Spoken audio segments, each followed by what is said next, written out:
Sound rolling. Camera 1, Rolling. camera 2,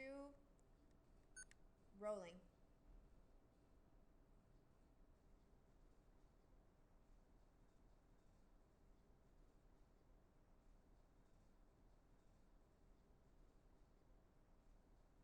My name is Sharon Roberts. I am an associate professor of mass communication and an affiliate faculty member of African American and African Diaspora Studies at Xavier University of Louisiana. My primary research foci is Caribbean and Latin American media representations, as well as Haitian and Caribbean studies. I arrived at Tulane in 2010. The earthquake actually had just happened in Haiti. So at the time that I arrived, the area of research that I wanted to do was a fitting area to dedicate for my doctoral research at the Stone Center. I had spent my prior career as a journalist, as an international correspondent. I covered Latin America and the Caribbean, and particularly I covered how China and other parts of the world were interested in Latin America and the Caribbean, and the tensions that Chinese investment brought to the region posed for the United States, which often was considered to be a leader in terms of engaging Latin America and the Caribbean. After spending about a decade covering news in Latin America and the Caribbean, I decided that I wanted to shift gears a little bit and to document some of the things that I had been reporting about. And pursuing a doctoral degree in Latin American studies felt like a natural progression of the work that I'd been doing on the ground. And I wanted to be able to prepare future students to be able to engage the region in more richer contextual ways that the headlines didn't always capture. Many times Latin America and the Caribbean is reduced to simple headlines. We know this is the case when we think about Haiti in particular, or when there is conflict or turmoil in South America or Central America. And so I wanted to ensure that future students who work in the region, who write about the region, who study the region, don't leave those contexts out. And that was one of the reasons that motivated me to move from my career in journalism to a career in academia. The work of the Stone Center has been particularly important for the work that I am doing at historically Black colleges and universities. I am the graduate of a New Orleans historically Black college and university, Dillard University, and I currently am a professor at another historically Black college and university, Xavier University of Louisiana. And I think that particularly African American students, many of my students do not have passports, many of them do not have access to the region, many of them only know the region from what they see or they read in the news or in the headlines.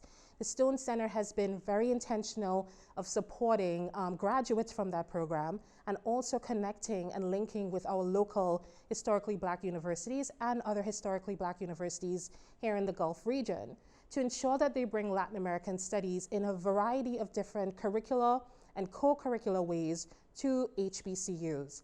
And so as an alumna of the Stone Center and as alumna of HBCUs, I'm able to make those bridges, those connections between the Stone Center's work, its vast resources, its archives, many of the scholars that they bring from the region, and many of the support that they provide for HBCUs to have engagement with the region. I work with the Stone Center to continue to ensure that many of our African American students in this region are given access to the study of Latin America and the Caribbean. When I arrived at the Stone Center, within a short period of time, I was pregnant with my first child, my son. It was also at the time that there was a huge cholera outbreak and a lot of conflict in Haiti. And I sat down with my advisors here in the Stone Center, Dr. Jimmy Huck, Ms. Valerie McKinley, Dr. Roseanne Adderley, and I said, how do I conduct my field research if I have a newborn? And the Stone Center said, take the newborn and go, and we will support your research there. And I was able to go and complete my research in the field with my newborn. We were both safe. Not either one of us came down with cholera. And it was because of the support and encouragement of the team in the Stone Center that I, as a Black woman in the PhD program, I was able to have my child, have 2 children in the program, graduate as one of the fastest graduates in the program, earn my PhD, and conduct really groundbreaking field research in Haiti in the years and months that were really right after a lot of the aftermath of the earthquake.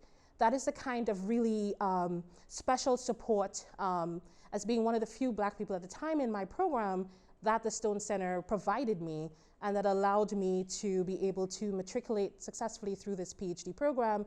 And now I have some of my own students who are young Black women matriculating through the program, also receiving the same kinds of support.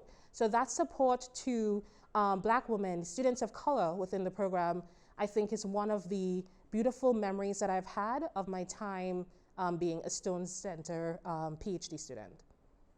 The one word that I would use to describe the Stone Center is inclusive. And by inclusive, I mean that it is truly a program that anyone can truly come from any interdisciplinary background, any educational journey, any sort of orientation and access in terms of understanding of a group of people in a region, and be able to leave this program to do transformational work rooted in the study of Latin America and the Caribbean. And so we had students who, like myself, who were in media and journalism. We had students who were coming from health fields. There were students who were coming from language and linguistic studies, anthropology, history, political theory. All of us can converge in one space, and all of our ideas and perspectives can have a truly inclusive space in shaping intellectual and scholarly experiences around the study of who and what is Latin America. And through the support of the Stone Center, their faculty and their team, everyone has been able to find their space and their niche in the study of this region. So if I were to select one word that I think defines the Stone Center, is that inclusivity.